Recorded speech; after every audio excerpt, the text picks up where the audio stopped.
एक धक्कादायक बातमी सध्या समोर आलेली आहे.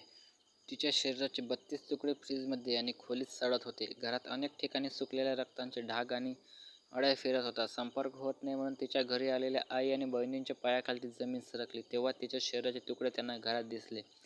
अजूनही शरीराचे काही तुकडे मिसिंग असल्याचं सांगण्यात येत आहेत.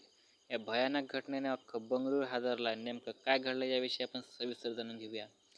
बंगळूरच्या मल्लेश्वर परिसरातील विनायक नगर इथल्या एका इमारतीतील ही घटना आहे.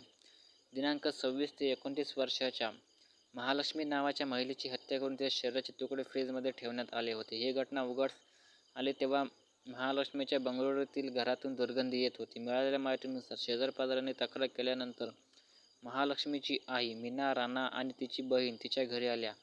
घराचा दरवाजा बाहेरून बंद होता. दरवाजा तोडून मीना आणि राणा आत गेल्या तेव्हा घरच्यांना फ्लोअरवर अनेक ठिकाणी सुकलेल्या रक्ताचे डाग दिसले.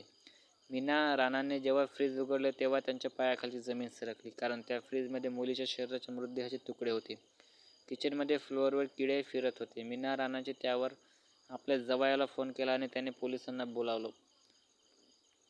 त्यानंतर पोलिसांनी आतापर्यंत मृतदेहाचे तुकडे जमा केले. ते सुमारे 30 ते 32 तुकडे होते. काही माध्यमांच्या बातमीनुसार महालक्ष्मी राहत असलेल्या घराच्या बेडरूममध्ये जे शरीराचे तुकडे पोलिसांना आढळले, ते शरीराचे तुकडे हे महालक्ष्मीचेच असल्याची ओळख पोलिसांनी पटवली आहे.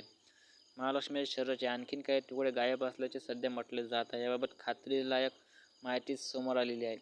महालक्ष्मी आपल्या पतीपासून म्हणजेच हेमंत विभक्त राहत होती. तिला 4 वर्षाचा मुलगा होता. तो तिच्या पतीसोबत राहतो. तिच्या पतीचे नाव हेमंत दास असून त्याचे एक मोबाईल शॉप आहे. मीना राणा म्हणजेच महालक्ष्मीची आई यांनी पोलिसांना दिलेल्या माहितीनुसार त्यांच्या मुलीसोबत 2 सप्टेंबरवरून फोनवर बोलणं झालं. या शेवटच्या संबंधात महालक्ष्मीने आपल्या पतीला भेटायला जात असल्याचं आपल्या आईला म्हणजेच मीना राणांना सांगितलं होतं.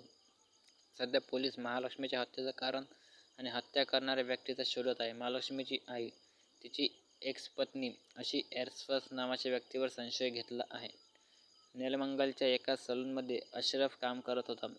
त्याचे आणि महालक्ष्मीचे अनैतिक संबंध असल्याचा आरोप महालक्ष्मीचा एक्स-पती हेमंतने केलेला आहे. 2023 च्या एप्रिल-मे मध्ये महालक्ष्मी आणि अफसरच्या अनैतिक संबंधाबाबत हेमंत दासला कळालं आणि त्यानंतर महालक्ष्मीबरोबरचे संबंध तोडल्याचे त्याने पोलिसांना सांगितलं. त्यानंतर महालक्ष्मी मागच्या 9 महिन्यांपासून संपर्कात नव्हती असंही त्याने पोलिसाला सांगितलं.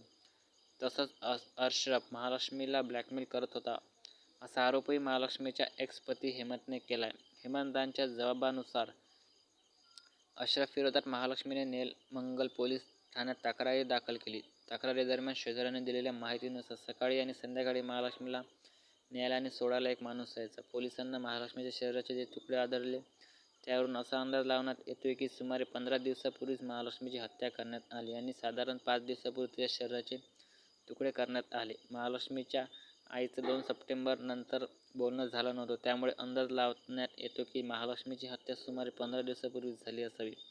पण पोस्टमॉर्टम रिपोर्टनंतर महालक्ष्मीची हत्या केव्हा झाली याचा खुलासा होईल.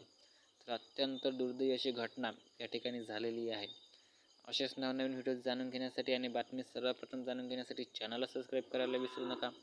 चला तर भेटूया पुढच्या व्हिडिओत. धन्यवाद.